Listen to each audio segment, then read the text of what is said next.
disertai rahmat Allah Subhanahu wa taala. Amin.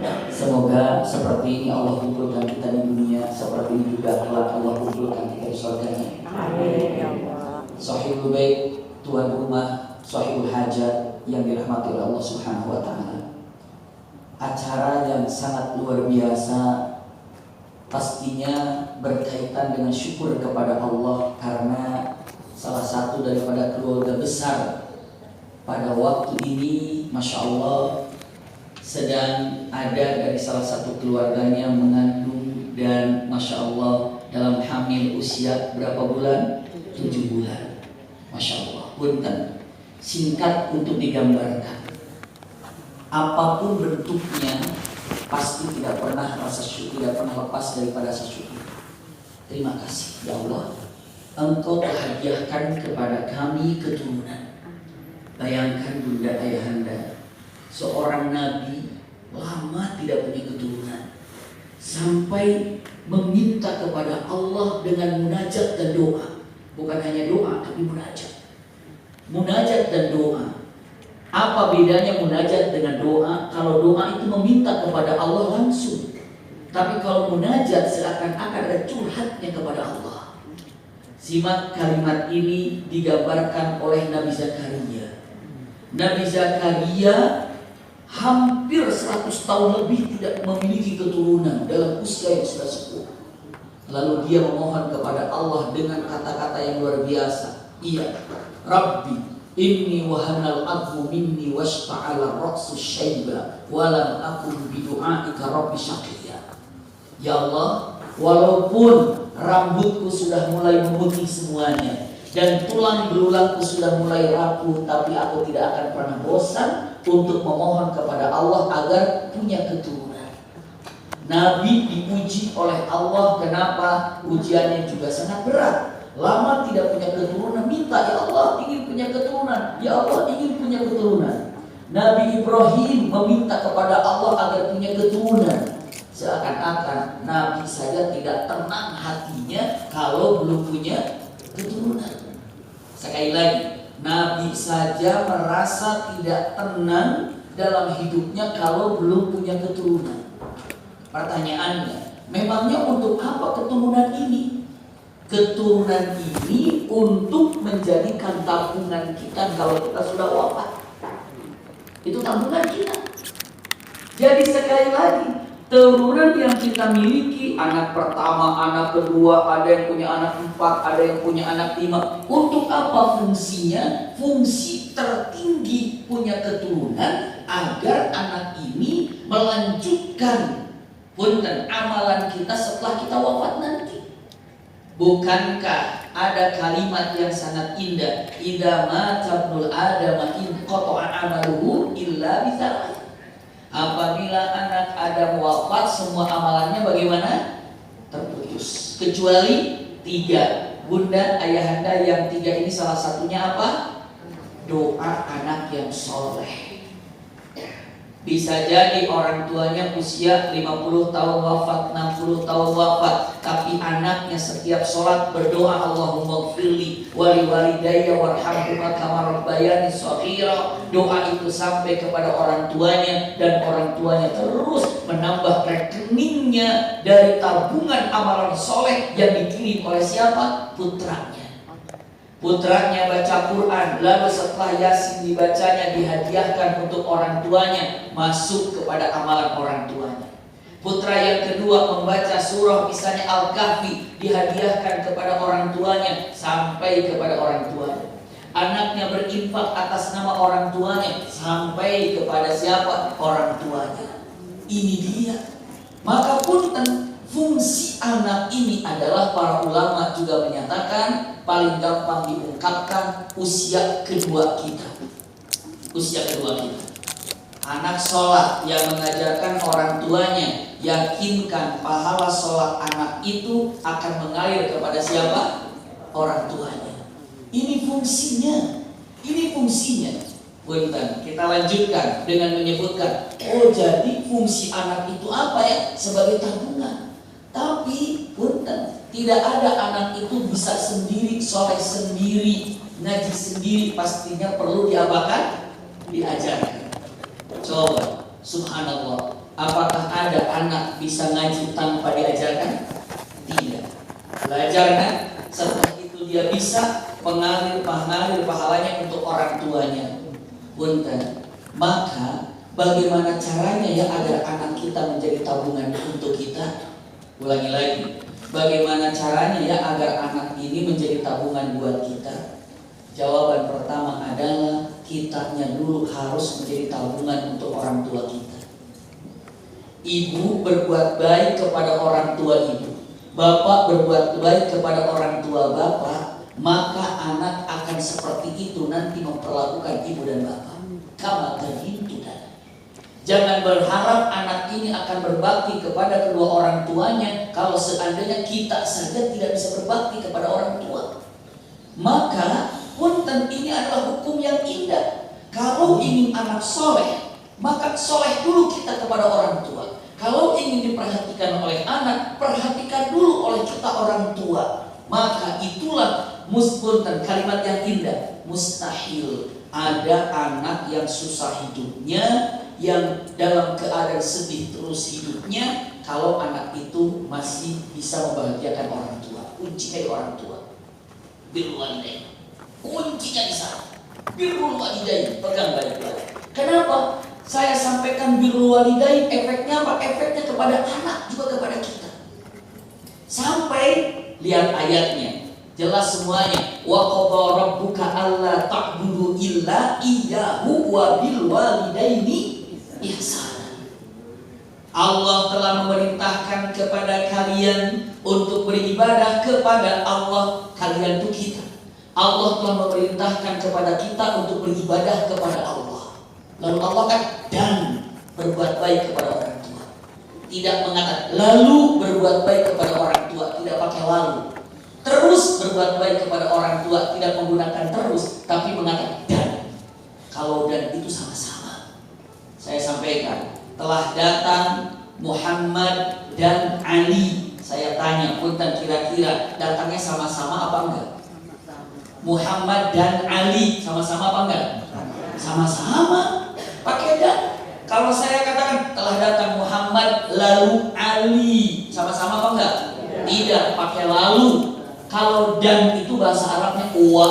Kalau dan itu bahasa Arabnya waw, wa itu. Di sini kalimatnya lihat wa qadha rabbuka alla ta'budu illa iyyahu, artinya aku telah memerintahkan kepada kalian hanya beribadah kepada Allah saja, wa bil walidaini ihsana, dan berbuat baik kepada orang tua. Seakan-akan sehebat apapun ibadah kita, sehebat apapun sholat kita, sering kita haji, sering kita umroh, kalau tidak bisa membahagiakan orang tua, tidak sempurna ibadahnya. Menggunakan wabil walidain ihsan. Ini kata-katanya. Kenapa kita harus bahas ini? Karena akan mendirikan dalam keluarga yang baik, anak berbakti kepada kita, kita dulu berbakti kepada orang tua. Itu adalah kuncinya. Jadi kalau ditanya, saya ingin punya anak saya soleh, saya ingin anak saya soleh, saya ingin anak saya soleh. Caranya bagaimana? Soleh dulu Anda kepada orang tua. Soleh dulu Anda kepada orang tua. Hormati orang tua, cintai orang tua. Simak kalimat ini baik-baik, jangan dilupakan. Semua hafal ayat ini. Alhamdulillahi Rabbil Alamin. Surat apa itu? Masya Allah. Hafal semua seperti itu. Ya, kalau hafal kelaluan gitu, ya, tiap hari dibaca. Ya. Punten, ibu tahu artinya Alhamdulillahi Rabbil Alamin. Segala puji bagi Allah. Rabbul Alamin. Rabbul Alamin. Rabb artinya apa? Tuhan, gitu kan? Tapi itu bahasa Indonesia dikatakan Tuhan. Tapi Rabb ini dalam bahasa dalamnya, dalam bahasa sesungguhnya, Rabb itu adalah yang mencintai. Rabb itu yang memelihara, Rabb itu yang menyayangi. Itu Rabb, Masya Allah. Rabbul Alamin, yang menyayangi alam ini, yang memelihara alam ini. Berarti Rabb itu maksudnya siapa? Allah. Ibu pernah berdoa gini, Ya Rabbana, pernah gitu? Maksudnya kepada Allah. Ya Rabbana, Ya Allah yang menyayangi kami, yang memelihara kami, yang memberikan rizki kepada kami, Rabbana. Ada dalam Al-Quran, Rabbana hablana, Rabbana golamna, begitu kan? Punten, percaya atau tidak, ibu bapak akan kaget. Nama Rob Allah meminjamkan untuk orang tua boleh dipakai. Contoh begini, kalau ibu bapak punya mobil 2, mobil yang satu mobil kesayangan ibu sama kesayangan bapak, mahal harganya. Yang satu lagi mobil yang sehari-hari yang kena gores juga nggak ada masalah, itu sehari-hari. Ada mobil pujaan, mobil idaman yang ibu bapak simpan, yang satu lagi mobil biasa hari-hari. Tiba-tiba ada teman bapak, tetangga mau pinjam mobil. Pak, kebetulan nih saya perlu keluar kota pinjam mobil. Jujur ibu bapak mau kasih pinjam mobil yang idaman yang mahal itu apa yang biasa saja? Biasa. Oke, yang biasa bunda ya, pakai aja lah. Kenapa yang biasa aja gitu kan? Seandainya ada teman spesial, teman lama, tetangga yang baik, tiba-tiba mengatakan, Pak, saya ini kebetulan mau ngantar pengantin ini, kebetulan saya ini mau ada acara di luar kota, mobil saya rusak. Teman yang bapak sayangi, yang ibu sayangi, punten, rela nggak ibu bapak? Karena teman dekat, karena keluarga dekat, baik pula orangnya. Nggak enak kalau ngasih mobil yang biasa-biasa. Rela nggak bu pak meminjamkan mobil yang baik itu karena itu adalah orang spesial, teman dekat sama kita? Rela. Nih, pinjam kan? Karena dia spesial di hati saya. Begitu kan? Punten. Rob ini adalah nama yang dimiliki oleh Allah. Rob itu untuk Allah. Tapi saking spesialnya orang tua, Allah katakan boleh kata-kata Rob ini digunakan untuk orang tua. Mana buktinya? Ayo coba buktinya. Ibu tahu doa untuk orang tua bagaimana? Allahumma gfirli waliwalidayya warhamhuma. Lanjutkan. Kama Rabbayani. Mengatakan kama Rabbayani. Itu Rob itu untuk Allah. Tapi Allah katakan pakai untuk orang tua ya. Ya Allah sayangi dia, cintai dia. Kama Rabbayani. Seperti dia telah Rabbayani, menyayangiku, mendekatku, memeliharaku. Orang tua cintanya, kata Allah, bagaikan Rob. Masya Allah. Itu aku pinjamkan untuk orang tua. Orang tua itu dikasih Rob itu Allah. Rob itu untuk Allah. Tapi Allah katakan aku pinjamkan ya kalimat Rob ini untuk orang tua. Kenapa? Cintanya tidak pernah ada batas. Sayangnya tidak akan pernah ada usangnya. Cinta dan sayangnya tidak akan pernah habis. Maka aku rito kalimat Rob ini aku tempelkan untuk orang tua. Seakan-akan itu tadi mengatakan aku rela pinjamkan mobil yang keren ini untuk orang spesial. Ini Allah itu berarti orang tua itu spesial buat Allah Subhanahu wa taala. Sampai punten, bagian baik-baik. Sampai kalimat yang indah Al-Qur'an mengatakan la taqul lahuma uff. Uffin itu artinya punten sama orang tua saja enggak boleh. Subhanallah. Saya ingin sampaikan kenapa demikian, agar anak kita menjadi anak yang soleh. Kalau anaknya sama ibunya, anaknya itu cucunya berarti akan sama orang tua. Benar. Maka sekali lagi dia mengatakan, apa yang menjadikan anak ini untuk menjadi anak soleh? Jadilah anak ini untuk berbakti kepada orang tua. Pasti anaknya itu nanti akan berbakti kepada orang tuanya. Ini pegang baik-baik. Masya Allah. Sampai para ulama mengatakan kalau ada satu perbuatan yang lebih ringan daripada maka Al-Quran akan menggunakan kata-kata itu. Tapi tidak ada lagi kan? Orang tua itu aja nggak boleh. Subhanallah. Punten. Sekali lagi saya gambarkan tadi, mustahil ada anak hidupnya dirundung kesulitan, hidupnya selalu terkungkung dengan masalah. Mustahil anak itu akan susah kalau seandainya anak itu dapat membahagiakan orang tuanya. Masya Allah. Sampai punten ibu bapak, orang tua kita tersenyum karena kita. Orang tua kita tersenyum karena kita. Itu pintu langit 1, 2, 3, 4, 5, 6, 7 terbuka. Orang tua bahagia karena kita. Allah bukakan pintu langit dibuka. Lalu Allah katakan, aku tunggu doa apa yang dipinta oleh anak tadi. Dan aku tunggu doa apa yang dipanjatkan oleh orang tua kepada anaknya. Karena anaknya telah bahagia oleh anaknya. Karena orang tua telah bahagia oleh anaknya. Ibu bapak, punten saat ibu bapak berkunjung kepada orang tua, Lalu orang tua bahagia, orang tua senang, doa sama Allah. Kenapa? Pintu langit terbuka semuanya. Masya Allah. Lalu kalau ibu pun bahagia, senang dan tenang karena anak, jangan dilupakan saat itu bahagia oleh anak, ibu angkat kedua tangan, doakan anak yang baik-baik. Itu hal yang luar biasa. Kapan doa ini tidak terkabul dari orang tuanya? Tidak ada. Doa orang tua mustajab. Kenapa? Cintanya yang sangat dahsyat kepada anak.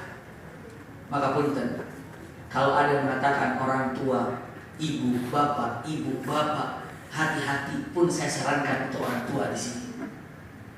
Apalagi sekarang ini, masya Allah, dalam usia 7 bulan, masya Allah, iya. Saya pun nasihati untuk semuanya. Ini nasihat para ulama. Jangan sekali-kali mengatakan kata-kata yang tidak baik untuk anak kita, karena bisa jadi kata-kata itu merupakan doa untuk anak. Berarti anak jangan mancing-mancing orang tua untuk mengeluarkan kata-kata yang apa? Yang bahaya. Jangan mancing-mancing. Namanya marah kan sudah ada. Tapi orang tua tolong jaga, ya Allah, saya tidak mau mengatakan kata-kata yang punten buruk untuk anak saya. Mau ibu, mau bapak salah. Gak boleh. Ada hal yang luar biasa punten. Ini kejadian. Ada seorang mahasiswa di Universitas Ummul Qura di Makkah. Punten, anak ini rajin, belajar rajin, akhlak juga baik. Pas menjelang ujian, dia belajar malam, terus belajar malam. Lalu dia minta kepada orang tuanya, kepada bapaknya, minta izin untuk membeli kopi. Dia ucapkan kalimatnya, Pak, mau beli kopi lah, saya ngantuk. Apa yang disampaikan? Jangan nak, udah malam, jam 11 begini, beli kopi udahlah yang ada aja. Tapi saya mau belajar Pak, biar nggak ngantuk. Pokoknya jangan nak, diam aja nak, udah seadanya aja lah. Punten, anaknya ini minta bantuan sama ibunya. Bu, masa saya mau beli kopi nggak diizinin sama bapak? Punten, anak juga kalau bapaknya sudah mengatakan tidak boleh, udah nggak usah minta bantuan sama ibu. Udah nggak boleh, ya udah nggak boleh, udah selesai. Karena ibu dan bapak tuh kompak sebenarnya kan. Kalau ayah nggak boleh, insya Allah ibu juga tidak boleh. Apa yang terjadi? Dia bilang sama ibunya, Bu, saya ini mau beli kopi dan saya mau belajar, gimana dong Bu? Lalu apa yang dikatakan oleh ibunya? Ya udah nanti ibu ngomong sama bapak, Pak, izinin dong dia mau beli kopi dan segala macamnya lah. Lalu bapaknya marah. Ya sudah, kamu pergi, nggak balik juga nggak apa-apa, berkata. Ya udah beli saya kopi, nggak balik juga nggak apa-apa. Kayak gini, silakan beli, nggak balik juga nggak apa-apa. Sekalian aja nggak balik juga nggak apa-apa. Karena apa? Karena mancingnya dari anak kepada siapa? Kepada ayah. Gara-gara kalau sudah ayah bilang tidak, ya tidak. Itu pemancingan yang akhirnya apa terjadi? Dengan mati, ya sudah, nggak balik juga nggak apa-apa lah. Berangkat. Jam 11 berangkat, jam 12 belum datang, jam 1 belum datang. Mulai resah orang tuanya. Dia keluar, begitu dia keluar, banyak polisi yang berkeliling di sana. Ternyata didapatinya mobilnya sudah hancur tengkurap di situ, kecelakaan sendiri ataupun nabrak trotoar atau seperti apa. Begitu orangnya sudah tidak ada, langsung dengan mata baru dibawa ambulan karena sudah wafat orangnya. Doa siapa? Sebenarnya itu adalah kata-kata yang dikabulkan oleh Allah Subhanahu wa Ta'ala. Hati-hati. Bila perlu, anak yang ada dalam perut ini selalu doakan baik-baik. Angan-angan yang baik, keadaan yang baik, Masya Allah. Luar biasa. Ibu mungkin 2 tahun yang lalu digegerkan oleh anak yang dari Kashmir. Iya. Punten. Apa yang dia katakan? Anak kecil usia 6 tahun, 7 tahun masuk ke hafalan Quran, 1 hari bisa menghafal Quran 1 juz. Anak kecil 7 tahun 1 hari 1 juz, 1 hari 1 juz, berarti 30 hari selesai 30 juz. Luar biasa. Setelah itu apa? Diajarin tafsirnya apa? Cepat sekali. Akhirnya ditanya dan datanglah punten dari Urdu, iya, punten, iya. Maka kumpullah datang ngalimu semuanya para ulama untuk mengecek bacaannya. Ternyata benar semua. Tafsirnya benar. Ditanya ayat hafal, ditanya halaman hafal. Ayahanda bunda, panas apa rahasianya? Ditanya sama ibunya, dan ibunya mengatakan kata-katanya. Apa kata ibunya? Ibunya dengan ucapannya luar biasa. Alhamdulillah, sejak anak saya dalam kandungan, selalu saya usap dan selalu saya doa sama Allah. Ya Allah, jadikan anak ini sebagai penghafal Quran. Ya Allah, jadikan anak ini menjadi ahlul Quran. Silahkan. Masya Allah. Apa yang ya Allah, jadikan anak ini yang soleh, mengangkat derajat keluarga. Ya Allah, terus minta kepada Allah. Dan setelah lahir, ini pegang baik-baik nih, setiap saya menyusuinya, saya tidak pernah melepas berwudu. Setiap mau menyusui, wudu ambil bayinya. Setiap menyusui, wudu ambil bayinya. Maka Masya Allah, saya tidak pernah menyusui anak saya kecuali saya dalam keadaan berwudu. Allahu Akbar, hafal Quran. Cepat hafalannya. Berarti sangat berpengaruh. Yang dalam perut ini sangat berpengaruh. Usikum wa iyaya nafsi bittaqwallah. Ini adalah bagi kita agar apa? Mempermudah anak ini, Masya Allah, baik, dan kembali lagi menjadi anak yang menjaga Al-Quran, menjaga keluarganya, dan mengangkat keluarganya di dunia dan akhirat. Kita kembali lagi dengan menyatakan kenapa kuncinya untuk menjadi anak yang soleh. Ternyata kita ini harus soleh. Untuk siapa? Untuk orang tua. Ibu tahu Imam Syafi'i? Masya Allah, Imam Syafi'i kalau lagi makan bersama ibunya, karena bapaknya sudah wafat sejak beliau kecil, jadi hanya tinggal ibu. Kalau makan bersama ibunya, Imam Syafi'i tidak pernah berani makan bersama ibunya. Cukup mendampingi saja. Cukup mendampingi saja. Setelah itu apa alasannya? Imam, kenapa engkau tidak makan bersama ibumu? Kata Imam Syafi'i, saya cukup mendampingi saja. Saya silakan, ibu mau apa, ibu mau ini, ibu mau itu. Saya ladenin semuanya. Lalu kata muridnya, kan imam bisa saja sambil makan sambil meladeni. Apa jawaban Syafi'i? Di luar dugaan kita. Saya tidak mau makan bersama ibu saya. Kenapa? Saya takut mengambil lauk yang sudah diinginkan oleh ibu saya. Saya tidak mau. Hormatnya sama ibu. Masya Allah, hormatnya sama ibu. Dengan mengatakan, kan kalau kita lagi makan ini, tadinya gitu, setelah makan ini, dalam pikiran saya, ikannya enak nih, kepala ikannya saya ambil nanti. Tiba-tiba kepala ikan diambil anak duluan, ya nggak jadi. Maka Imam Syafi'i nggak pernah berani makan di depan ibunya, kecuali kalau ibunya selesai makan, baru beliau makan. Tinggal cek tingkah kita kepada orang tua itu bagaimana. Imam Syafi'i kalau sedang berjalan, dia berjalan lalu melihat apa yang terjadi di lingkungan, di tempat perjalanannya, di pasar. Kalau sudah berlalu pasar, Imam Syafi'i tidak pernah melihat kepada yang mana-mana, tapi sibuk matanya melihat ibunya.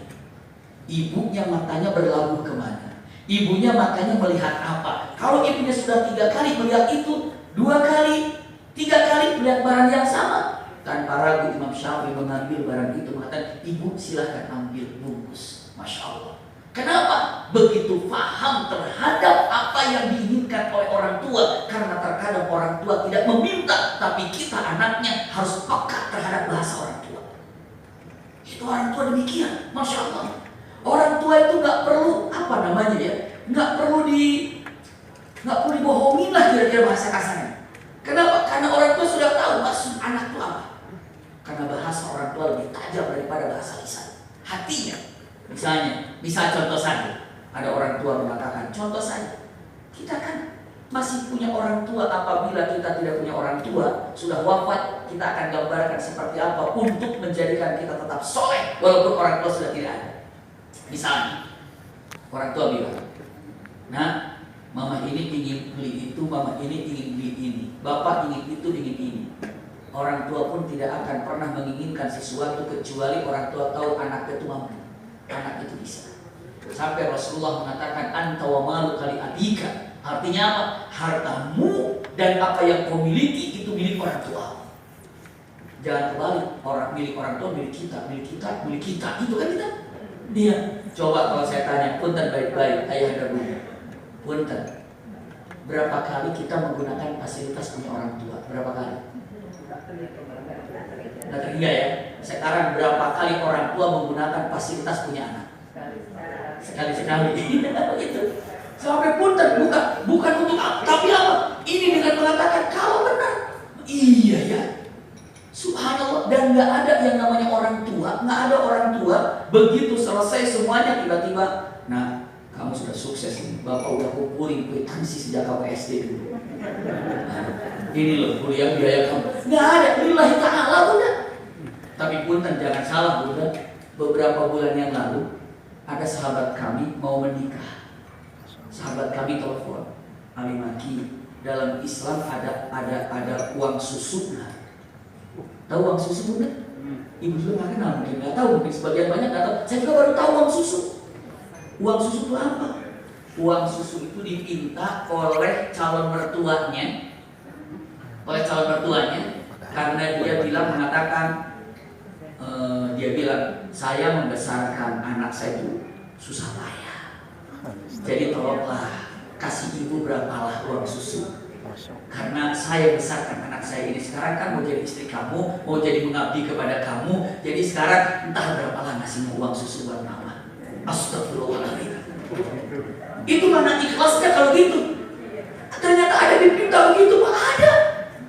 Dan setelah itu anak itu nanya kepada saya, Abi punten, saya mau tanya, emang ada dalam syariat uang susu? Gak ada, saya bilang. Subhanallah, ada uang susu. Mau nikah sebentar lagi nih. Dia tanya lagi, Maki, emang ada syarat pernikahan itu untuk menuliskan bahwa harta dibagi dua dulu? Astagfirullahaladzim. Saya tanya, ini apa? Kejadiannya bagaimana? Tidak, subhanallah. Dan hal ini ternyata la haula wala quwwata illa billah, sungguh sangat mengerikan apa yang terjadi, gitu ya. Jadi usiku ya nafsi di taqwallah, yang ingin digambarkan adalah bagaimana orang tua bahagia dengan kita, Allah akan bahagiakan kita. Pernah dengar hadis ini? Ridallah fi ridal walidain wa sukhtullah fi sukhtil walidain. Pernah dengar itu? Apa artinya itu? Ridho Allah ada di ridho orang tua, dan murka Allah ada di murka orang tua. Astagfirullah. Iya, ini kalimat. Maksudnya apa? Iya, maksudnya adalah jika orang tua ridho kepada kita, pastikan Allah ridho. Iya. Jika orang tua ridho kepada kita, pastikan Allah ridho. Tapi jika orang tua tidak ridho kepada kita, pastikan Allah pun tidak ridho. Untuk dipegang baik-baik apa yang harus dipegang oleh kita. Maka Masya Allah, tabarakallah, tidak ada dalam kehidupan yang paling indah kecuali ketika kita ini diridhoi oleh siapa? Orang tua. Allahu Akbar. Bangga dan gembira dan bahagia ketika dengan mengatakan, ya Rabb, saya harus menjadi orang tua punten yang ridho kepada anak saya. Ini terpenting. Dan simak kalimat ini baik-baik dan jangan dilupakan oleh kita semuanya yang menginginkan anak soleh ataupun anak solehah. Subhanallah. Ini, Masya Allah, tabarakallah, ya. Saya menyampaikan satu hal mungkin terjadi di era modern di tahun 2000-an di Saudi Arabia, sampai masuk dalam Quran. Seseorang pemilik saham terkaya dari salah satu perusahaan mobil yang ada di Saudi Arabia, Jeddah letaknya, punya anak 4, laki-laki semua anak-anaknya. Lalu akan terjadi, subhanallah, ayahnya kaya raya, anak-anaknya pun kaya raya. Qadarullah, ayahnya sakit dan sakit ginjal dan ibunya sudah wafat. Kalau ginjal itu apa artinya ya? Yang sudah tidak berfungsi terus diganti dengan ginjal yang itu bahasanya apa namanya? Apa itu namanya? Dicangkok, kayaknya lebih enak bahasanya. Apa namanya Pak tadi? Transportasi. Masya Allah. Tapi enakan cangkok saya ngomongnya gitu. Sama aja ya. Iya, sama. Tapi punten. Tapi kan harus ada ginjal yang ingin mendonorkan, memberikannya gitu kan? Orang kaya bisa lah untuk ginjal apa saja. Punten, anak-anak 4-4-nya bilang mengatakan, Dok, kalau untuk masalah uang kami siap, kami mampu, kami bisa. Tapi saya tidak mau membeli ginjal itu, tapi saya mau ambil ginjal saya. Kata anaknya. Ada 2 kan bisa. Lalu kata dokternya mengatakan, jadi saya ingin berbakti untuk ayah saya, ambil jalan. Ini sampai anak di koran. Anak pertama bilang gitu. Tiba-tiba anak kedua mengatakan, dok, jangan dia, itu kakak saya, udah terlalu usianya, udah di anak saya yang berdua. Nomor 3 minta, nomor 4 minta, ribut empat-empatnya minta agar ginjalnya dipersilahkan untuk ayah. Dia bilang mengatakan, saya ingin menjadikan ayah saya ada ginjal saya di situ. Ribut dan akhirnya bapak tahu kemana, ke pengadilan empat-empatnya. Bawa pengacara sampai di situnya. Setelah itu pengacara juga bingung, akhirnya kan harus harus melibatkan tim dokter. Akhirnya dokter memilih kesehatan yang mana yang paling pantas, yang paling cocok. Setelah itu apa? Dipilihlah anak yang paling sehat. Iya, dipilihlah anak paling sehatnya. Kalau tidak perlu digambarkannya, anak yang ketiga paling sehat, dipilihlah. Maka yang paling cocok. Setelah itu apa? Mau masuk ruang operasi. Anak yang paling gede datang, dek. Jadi kamu dek, iya, dek mau nggak? Aku kan punya perusahaan yang paling bagus tuh Riyal. Itu omsetnya paling bagus dek. Kamu mau nggak? Kalau mau, ambillah semuanya. Tapi dengan satu syarat, ganti aku di situ, kamu berdiri. Subhanallah. Ada yang bilang, tidak, maaf, aku di sini. Gimana berwalidain? Susah. Ini anak-anak dididik oleh orang tuanya, begitu cinta kepada orang tuanya. Lalu bilang lagi dengan mengatakan ucapannya, kata yang kedua datang, tahu nggak, di Taif itu saya perusahaan paling baik, itu omsetnya sekian deh. Kalau mau ambil, tapi dengan syarat aku yang tidur, kamu berdiri. Tidak. Yang ketiga ataupun yang keempat, adek, kak, itu dicegah, itu paling bagus omsetnya, paling bagus penjualannya, mantap sekali. Mau nggak untukmu? Dengan syarat apa? Aku tidur di situ, kamu berdiri. Tetap anak tidak nggak mau dan kata kami. Masuklah di operasi. Selesai semua operasi. Ayahnya pun dalam keadaan alhamdulillah, tapi sudah sembuh. Lalu akhirnya kata anak pertama, ya bersama kami ayah. Anak kedua bersama kami. Anak ketiga bersama kami. Anak keempat bersama kami. Ribut lagi ke pengadilan lagi. Subhanallah. Berebut ingin ayahnya tinggal di rumahnya. Kadang-kadang punten yang ada takutnya anaknya telepon, kak, ambil dong, masa mama di rumah saya terus, jemput dong gantian. Astagfirullahaladzim. Akhirnya namanya orang tua lempar sana, lempar sini, gantian. Bukan karena keinginan, tapi apa? Nggak mau. La haula wala quwwata illa billah. Tahu di pengadilan apa?